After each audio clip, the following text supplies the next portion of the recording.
My name is Janite. I work at Studio Fashion Hairstyles. I'm Christine Hayes, and I'm a bookseller. I'm Todd, and I'm a waiter. Carrie, and I teach preschool. Sharon Gaines, and I work in the deli. James, and I'm a whitewater rafting guide. My name is Dylan. I am a cook at a deli, and I work security at a bar. My name is Marcus Silverman. Oh, you just said it first name. It's okay. I've never given an interview before.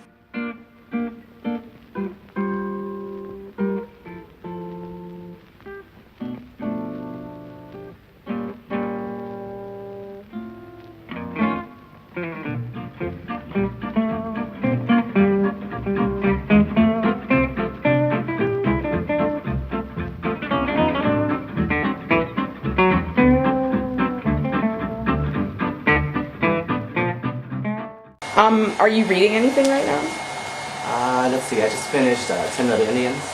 I'm reading the biography of Emerson Burkhart. Yeah, I'm reading Kiss Me Like a Stranger by Gene Wilder. I'm reading Freakonomics, I'm reading Supercapitalism, and I'm reading A Short History of Nearly Everything. I Am by Dean Koontz, a book by Dean Koontz. Okay, what book is that? The Taking. We the Living by Ayn Rand. Right now, I'm reading Chuck Palahniuk's Stuff, about a woman who's trying to break the world's gangbang record. One is The History of the New Yorker, the magazine, but I can't remember the title of it. And the other one is called Revolutions in Mind, and it's the history of psychology. Why do you read, Sharon? For Relaxation.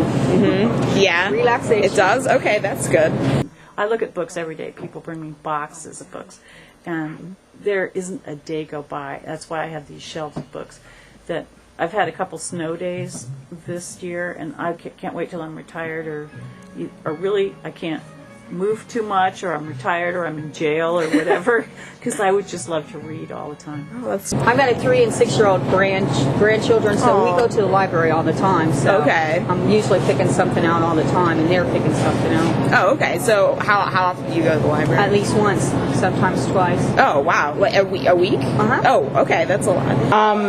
So when you're reading, what kind of activities do you engage in when you read? Like, do you reread passages? Do you like write in the margins or highlight? Do you discuss something with someone else? What do you do to help understand? What I do is like certain words that I don't understand, I underline, so I can go back and just go on the internet and see what the definition means, and then I just read the paragraph again to try to understand. What do you As a do? bookseller, I would never highlight or underline or anything, because we don't take books like that. So, and I know this is weird. I usually read the last chapter first. As well.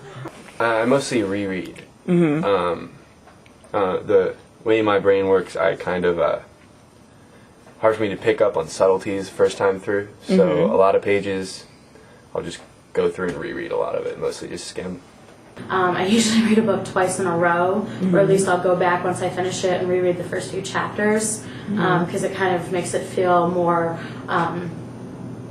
like I've come full circle with the book when I can go back to the beginning and it kind of has a different meaning. I generally interpret words and writing pretty easily, so I don't really need to do any of that. If I'm reading something more informative or factual based, I'll highlight it like crazy. And I reread stuff a lot just to get a better understanding it. I prefer someplace comfortable where I can just kind of relax, obviously relax, and just kind of visualize what's happening in the book. How would you define text? Like, what does that mean to you when I say like analyzing or thinking about a text? I mean, pretty much the same way that you described it. It's anything with meaning, I suppose.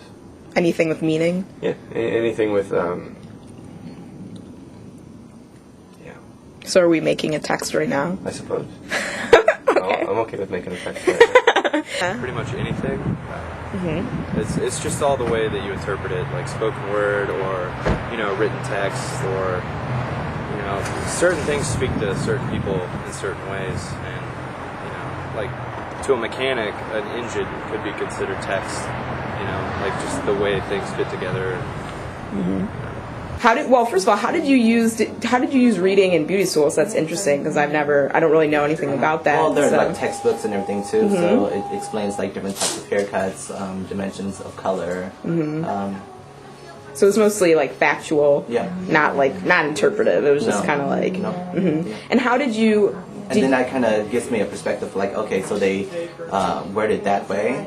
So then I can, because I'm more hands-on, so it kind of gives me a guide to how to actually do it hands-on.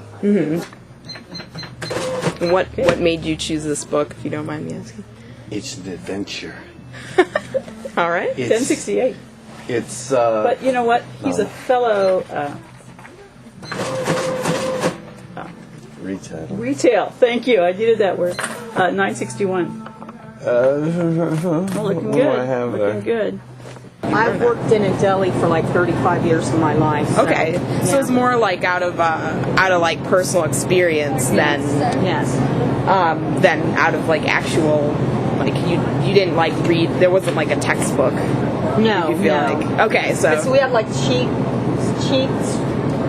Excuse me. oh, I see. Okay, let me zoom That in on has that. the numbers on all the stuff, but basically all of us that work here have it memorized. So Okay, so you do some reading to help yourself succeed at what you're. When I'm cooking, I definitely need to read, to know orders, to know ingredients, stuff like that. But I'm also reading customers' body language. I read body language a lot, and both of those jobs can tell you a lot.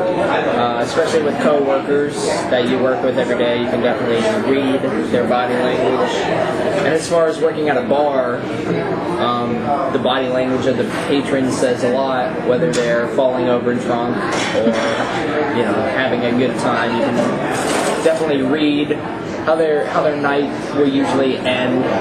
I remember a lot of like reading things coming in and like, the teacher talking about them in very sort of superficial ways, like what happened when this guy like punched this guy, and the tests were sort of like on page 12 he says like I went to the blank, like where was he going, and sort of like almost like very silly like reading comprehension things that totally ignored like the subtext and the historical context and like what makes books great basically, which is like what they say about like the world, not that like do you remember what shirt this character was wearing when he did this, which is definitely how I remember high school English and junior high English. Yeah. So do you think testing kind of can ruin school for kids, kind of? For literature, at least, yeah, definitely. Because, I don't know, a book is something that's open for interpretation. I understand that on tests they're going to ask you factual information about it, but that's really not what's important in a book. So, I mean, it's kind of pointless. Yeah. I remember one teacher I had my sophomore year of high school for English. She was just so by the book in terms of her teaching book. We were reading, I don't remember what book, but a lot of the classics, and she would say, "Okay, memorize this. This symbolizes that." And I remember thinking, who are you? Are you on the first name basis with the author? Did you, did he tell you himself, or she tell you herself that is what that symbolizes? It could be absolutely nothing, or it could be something completely different, and that really irritated me. And I think on top of that, sometimes I used a lot of like the Cliff Notes and things like that because clearly what they were testing for, the symbolism and things like that, it was so. Again, by the book, you could just get it in the Cliff Notes, and that was exactly what the teacher was going for. It was no more than multiple choice. This means that. So I didn't really read a lot of them.